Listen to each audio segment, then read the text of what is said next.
welcome back to our lesson on environmental science. Most of our PowerPoint presentations were taken from www.aurumscience.com, and today we are going to talk about modern environmentalism.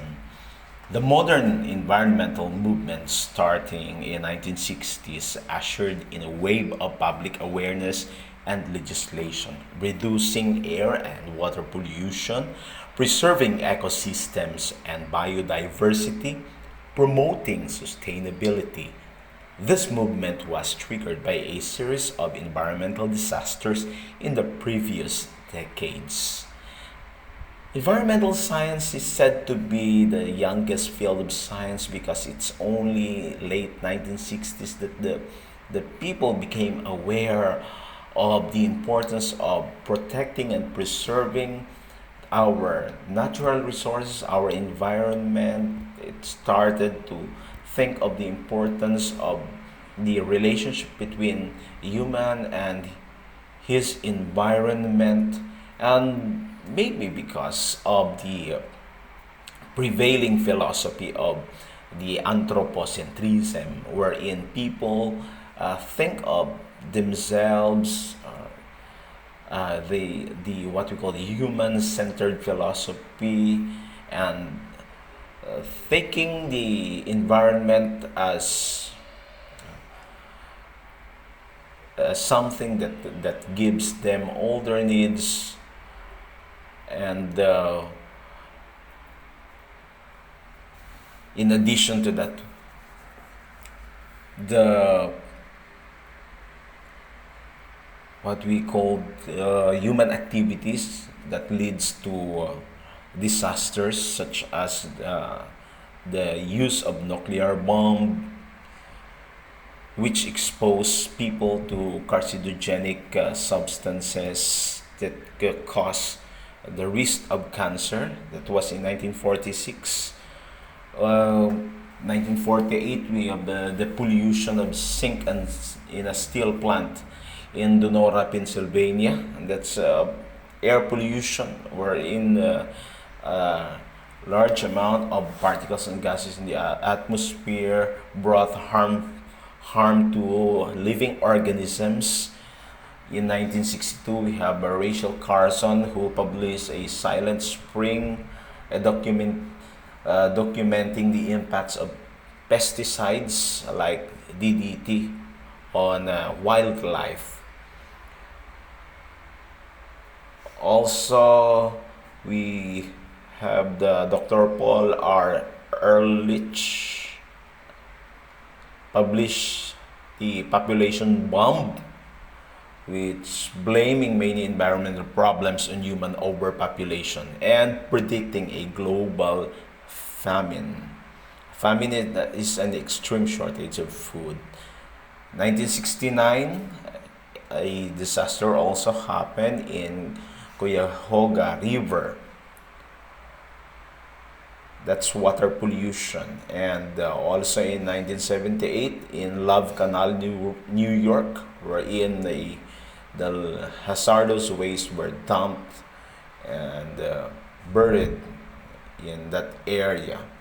So those are the hazardous waste. So the timeline of the what we call the environmental laws and policies for protection and conservation are as follows. We have the Antiquities Act, which created the national parks. That was in 1906. Clean Water Act, which restricts pollution of surface water. That is 1968. For the Clean Air Act on 1970 restricts pollution of the atmosphere. Environmental Policy Act, all federal projects must assess environmental impacts. 1973, the Endangered Species Act, which identifies species at risk of extinction and makes plans for the recovery. 1974, Safe Drinking Water Act, testing and treatment standards for tap water. We have 1980 Resource Conservation and Recovery Act, which requires safe transport and storage of hazardous waste. And in 1980, we have the CERCLA funds of the Clean Up Hazardous Waste Sites. Those are some of the environmental laws and policies passed uh, in the history. The Environmental Protection Agency, or the EPA, was established in 1970 to enforce federal environmental laws. That is in the U.S., and it was it serves as the basis also for formulating similar environmental laws and policies for the rest of the country in the world. Global environmentalism. Following the 1970s, environmentalism began to consider issues that affected the entire planet. So we have what we call global environmentalism. So the issues, or the concern of environmentalists are already global, or the entire planet, because of biodiversity loss, food production, climate change, human population growth, economic inequality between nations. The demographic divide, we can see here that countries are classified across an economic spectrum from developing and developed. So where do we belong? Philippines, our nation. Okay, we are or we belong to a developing country. Let's take a look at the descriptions of a developing country. So here are the following. Developing a country is developing, economically poor, less educated, higher fertility rates, lower standard of living, lower rates of consumption. Oh, so sad for those indications. I think those indicators are observable in our country, or present in our country. Now here we have the developed countries. They are economically wealthy, more educated, low fertility rates, mababa ang kanilang population, higher standard of living. They have also higher rates of consumption. So we have some terms here, economic terms, such as gross domestic products, the value of goods and services produced per person per year, and some comparison between the Haiti. Haiti is a developing country, while Dominican Republic is a developed country. Now you can see the disparity, or the difference, big difference between the GDP of a developing and highly developing country. When it comes to total fertility rate, the number of children born to an average woman over her lifetime. That's total fertility rate. So 2.94 for Haiti, Dominican Republic 2.35. So it's basically higher in Haiti. A poor or developing country has higher birth rates than the developing one. Life expectancy is the number of years an average person will live. Let's take a look at that.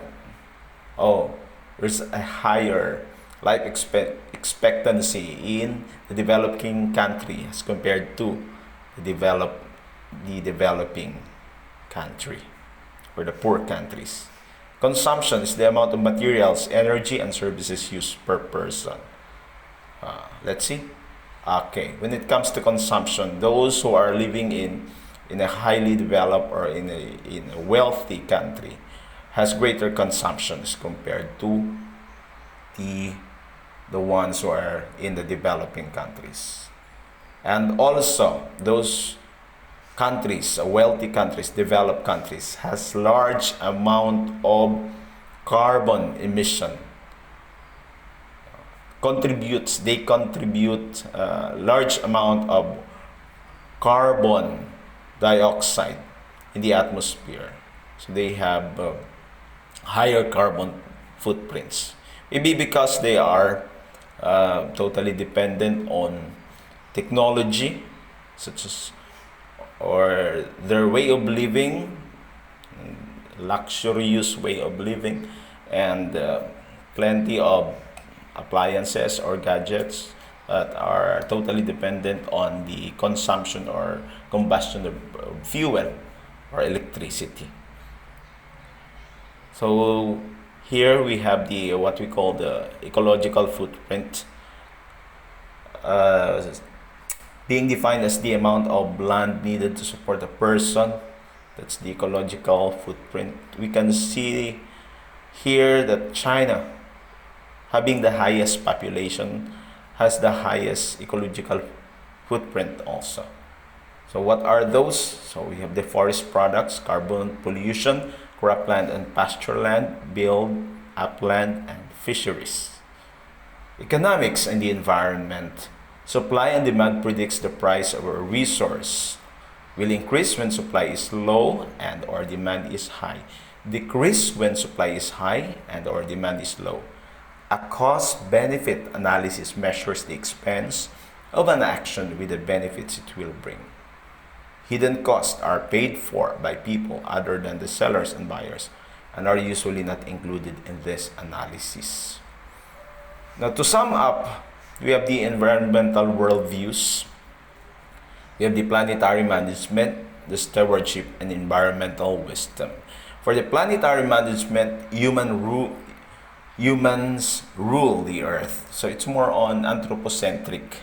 Still, the human regard himself as the dominant organism or species on the earth, and that's why he has all the rights to consume or to use or to exploit the resources for his benefit, for his satisfaction, right? To meet his needs. Technology and ingenuity will prevent the loss of resources. What else? Economic potential is unlimited. For the stewardship, so as we move from left to right, we are moving from being anthropocentric into ecocentric.